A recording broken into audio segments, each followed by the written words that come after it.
All right, guys, with all that done and out of the way, it is time to open up our Gotta Love Them Movies mailbag.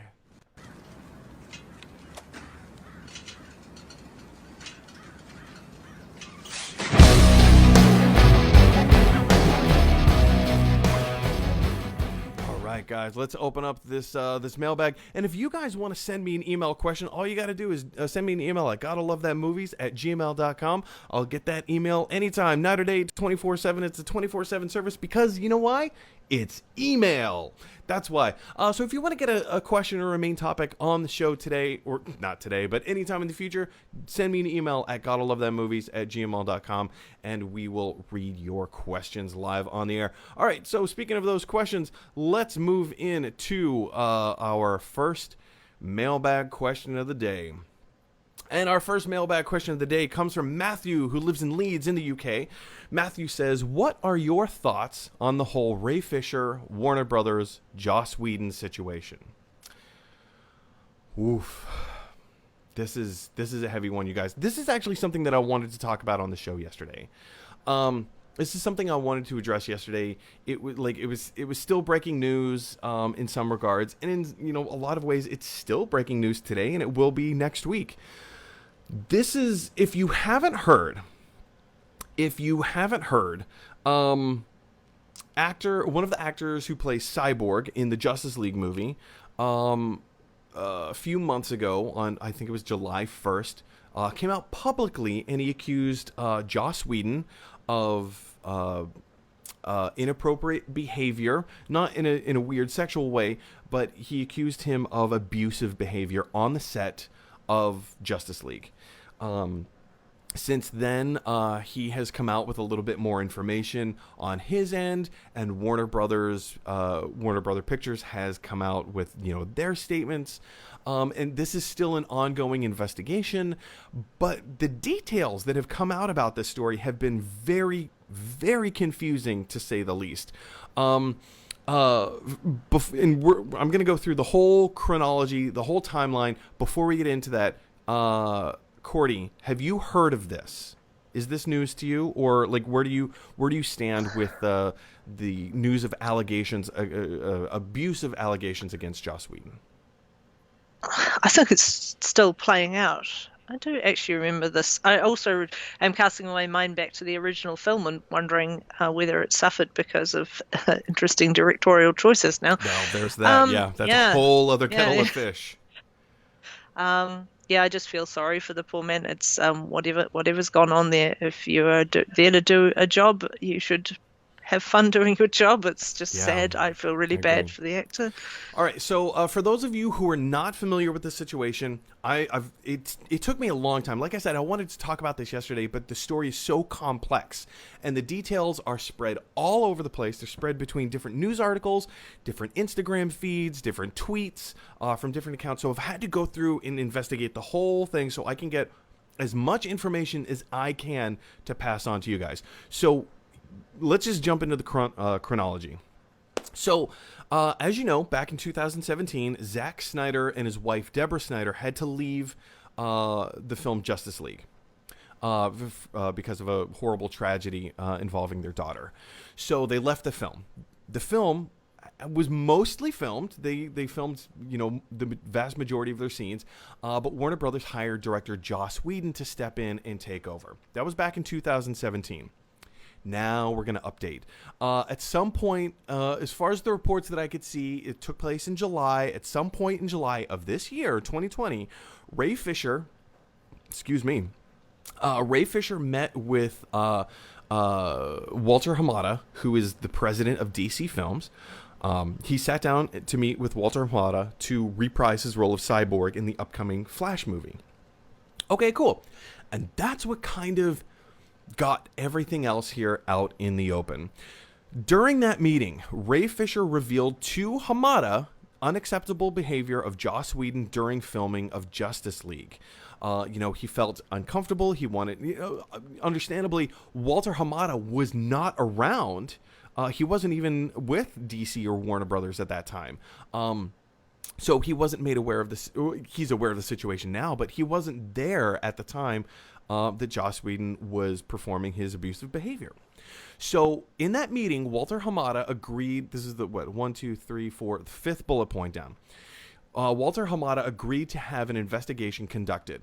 As some of the reports say, from Ray Fisher's behalf, it took some arm twisting to get an investigation to happen. But Walter Hamada agreed to it and said, great, awesome. We'll get a third-party investigation team to come in and to investigate these claims. July 1st, 2020, Ray Fisher tweeted disparaging remarks against Joss Whedon, John Berg, and Jeff Johns. Jeff Johns and John Berg are executive producers on the film, and they work very closely with DC Films. The tweet on July 1st was the first time that this had become public knowledge. Everything that happened before, like the meeting with Walter Hamada, that was all on the down low. It was all behind closed doors. But on July 1st, 2020, Ray Fisher, this is the first time that he made this public knowledge. And here's his tweet. Here's his tweet. He said, Joss Whedon's on-set treatment of the cast and crew of Justice League was gross, abusive, unprofessional, and completely unacceptable. He was enabled in many ways by Jeff Johns and John Berg. Accountability is greater than entertainment. So that was his tweet. Then on August 20th, 2020, so a month and a half later, a little over a month and a half later, Ray Fisher tweeted an update about Warner Brothers. He said, oh, Cordy, we can see it there. Bye, Cordy. Ray Fisher then tweeted, after 5 weeks of interviews with various cast and crew, Warner Media has officially launched an independent third-party investigation to get to the heart of the toxic and abusive work environment created during Justice League reshoots. This is a massive step forward. I believe this investigation will show that Jeff Johns, Joss Whedon, and John Berg, and others, grossly abused their power during the uncertainty of AT&T's merger with Time Warner. Thank you, Warner Media and AT&T, for making strides to ensure a safer workplace for all. Accountability is greater than entertainment. Okay, so that's great. Awesome. He expresses concerns to Walter Hamada. Hamada said, okay, great. Let's, it wasn't as easy as all that, but, they conducted an investigation. They started an investigation, and, Ray Fisher's like, hey, great, awesome. You're doing an investigation to get to the heart of this. This is what needs to happen. But guys, here's where things start to get a little messy, a little confusing. On August 26th, 6 days after Ray Fisher tweeted that last tweet, Ray Fisher emails his team to update them on the situation. And here's that email. Wow, Cordy, I keep having you your video in all of these tiles. So I'm just gonna mute you there. So the email that he sent his crew, that Ray Fisher sent to his crew, said, hey, crew, just got off the line with the investigator. Had to end the interview early before going into detail with him. He's definitely been put on the case by Warner Brothers Pictures and not Warner Media. His findings will go directly and solely to Warner Brothers Pictures legal. That's a huge deal, you guys. That's a huge deal. He goes on to say, he also had another person on the line as a witness, which we weren't made aware of, and I told him I needed to have a rep on the line as security for myself, which, if you find yourself in a situation like that, that is a great idea to do. The email ends with him saying, he tried to keep me on the line, the investigator. He tried to keep me on the line, but I told him I would need to consult my team before proceeding. Can we jump on a call to discuss soon? Best, Ray. So, woof. So he was interviewed by one of the investigators. Come to find out, it wasn't a third-party investigation team. It wasn't conducted by Warner Media. It was conducted by Warner Brothers Pictures, who work for Walter Hamada. Keep that in mind as we move forward. Ass covering. Yeah. Mm-hmm. Yep. So, then on Friday, September 4th, that's this last weekend. Today's Wednesday, so on this Friday that we just had, in the afternoon, Ray Fisher tweets details about a phone call that he received from Walter Hamada. Here's the tweet. And there's Cordy, and now we're going to say goodbye, Cordy. I'm sorry, you keep popping up on all these tiles. Sorry. Ray Fisher says, so you can better understand how deep this goes, after speaking out about Justice League, I received a phone call from the president of DC Films, that's Walter Hamada, wherein he attempted to throw Joss Whedon and John Berg under the bus in hopes that I would relent on Jeff Johns' "I will not, accountability is greater than entertainment." And like this is the part of the story that starts to get ugly, because at first we start saying like, oh hey, Warner Brothers is going to do the right thing and they're going to conduct an investigation, and now as it turns out, it's an internal investigation team that reports directly to the president of DC Films. And B, as the tweet points out, Walter Hamada is trying to control the situation and tell Ray Fisher what he should be thinking and feeling and what really happened, even though he wasn't there. So after Ray Fisher puts all of this out on social media, Warner Brothers has been backed into a corner. They need to say something. So later that evening, on Friday, this past weekend, Warner Brothers releases a press statement saying Ray Fisher won't cooperate with the investigation. And here's their press statement. I'm not going to read the entire press statement. It's quite lengthy, but I will read the highlighted bit where they say Mr. Fisher insisted that Warner Media hire an independent third-party investigator. This investigator has attempted multiple times to meet with Mr. Fisher to discuss his concerns, but to date, Mr. Fisher has declined to speak to the investigator. What's this? I had another tile, and it looks like I deleted information from it. Okay. Now you can see exactly what it says. That is, there were two more bits of news that I think I deleted. Oh, that hurts my heart. That hurts my heart, you guys, because there were two other things that came out.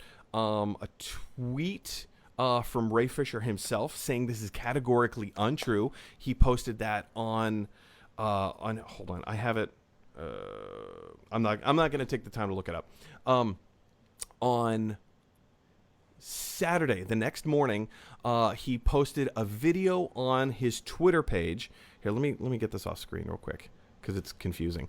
So Ray Fisher, after Warner Media came out and said, Ray Fisher's not telling the truth, he posted a video of himself talking about how he has a paper trail, and he has conversations with Jeff Johns himself. He's got people, he has evidence, he has emails, he has a paper trail, he has all this evidence to show that, you know, he was being intimidated by Jeff Johns, and Walter Hamada is clearly trying to throw him under the bus. Or not throw him under the bus, he's trying to throw Joss Whedon and John Berg under the bus, but save Jeff Johns for whatever reason. So yesterday, Jason Momoa tweeted this picture. Now, Jason Momoa, I don't want to say he doesn't have anything to do with this situation. I mean, he kind of does because he was an actor on the set of Justice League. But, sorry, I had to turn my air conditioning back on. It's getting quite warm in here. He was on the set of Justice League. He was the recipient of some of this alleged abusive behavior. He was appraised of the situation because he was there. He doesn't have any skin in Ray Fisher's game here. So he didn't have a motivating factor except to promote the truth of what really happened. Here on his tweet, he says, hashtag I stand with Ray Fisher. He tweeted this photo yesterday in solidarity of Ray Fisher. There's more. Whoop, that's not we're looking for. There we go. There's so much more information to this story. You can go ahead and look it up yourself, but that's the bare bones. Ray Fisher said there was a problem. He told President of DC Films about it. There was an investigation. Warner Brothers did not follow through with having a third-party investigator, and it's a little shady, and they want to try and silence certain parts of what Ray Fisher is saying. And Ray Fisher is saying, nope, I've got evidence, I have a paper trail, I have proof. There is so much to this story. It's fairly complicated and in-depth and complex. I have just speaking. I've just spent like 10 minutes talking about this. Cordy, what are your knee-jerk reactions to all of these allegations and this crazy story that's unfolding? When you're dealing with any kind of workplace relations problem, right, there's this underlying principle of acting in good faith, and that goes for both parties. And what we're seeing is that there's a breakdown in that good faith relationship. Yep. So things that Ray thought were agreed were then not agreed, and things got shifted. And now you could argue that he's then gone to Twitter, so he's been reactive. But then where else can he go? Right. I find it very interesting that another cast member's come out in support of him, because that's actually pretty strong. I think that is pretty strong. And I Two hope that witnesses are makes better Ray than feel one. better that he's not alone. Yeah. And it is. I would be very interested to see whether any other cast members have hot takes on the situation, because I don't know if it's specifically racial abuse or whether this is just like abusive directing in general, which does sometimes happen with directors. Sure. But it'd be very interesting to see whether the experience of the cast is different depending on who they are and what roles they play and what identity they are. And you know, all of this is really troubling stuff. it's extremely troubling, especially when you're talking about, because I'm in some ways still kind of am a big champion of Walter Hamada. Look at what he's done with DC films. He took the DCEU from a dying property. Like, the DC movies in cinema were not good, and they were getting bad critical response and even worse audience response. And people were not being kind. So, in from a financial aspect, a lot of these movies were just barely breaking even, which is not where you want to be when you're in the movie making business. Walter Hamada steps in and revamps the franchise. They do some really great films. Joker was $1 billion film. They have a really cool vision for the future. I think they've got their heads screwed on straight as a result of putting Walter Hamada in this position. But then you start hearing about like some of the shady stuff that's going on. You want to champion Joss Whedon, but then you start hearing these cases of verbal and emotional abuse going on set, unprofessional. What did he say? How did he, Ray Fisher, how did he put it? Joss Whedon on the set of Justice League was gross, abusive, unprofessional, and completely unacceptable. Like, these are not things that you want to hear about, someone that you have enjoyed their work. And that's the thing, when you start enjoying someone's work and you like what they're putting out there, you immediately want to discredit these claims. But given the level, like, Ray Fisher, Cordy, Ray Fisher he will not benefit from this on a personal level. He can only throw his career in the toilet as a result of this. Do you see this any other way? Yeah, it's true that he doesn't really have anything to gain other than the improvement of the film industry as a whole by this particular line of action. You do have to wonder what it was that got unearthed, that suddenly this whole game has changed, right? Because it was proceeding in a fairly normal, straightforward, entirely acceptable and like way that looked like nice publicity for everybody involved. And then it turns this corner. So what on earth was going on? So hard and so quickly. What on earth did they discover? It's true. And guys, this is a story that is still unfolding. We have not reached a conclusion to the story yet. Details so far have been very muddled and very hard to find and piece together to find out what is the chronology, what happened, and when did it happen. Hopefully what I put together for you was a fairly comprehensive and easy to understand format of all of this. If it wasn't, I apologize, but please, like, what are your thoughts and feelings of this situation? Because it's heartbreaking for everyone involved. As Cordy said, you thought that there was going to be a nice, at least a decent conclusion to all of this, and then it took a weird left turn. And now we're going down a separate rabbit hole that seems completely unnecessary, but here we are, guys. So what's your take on the situation? What are your thoughts and feelings on the Ray Fisher situation? Jump down to the comment section below and let us know your thoughts.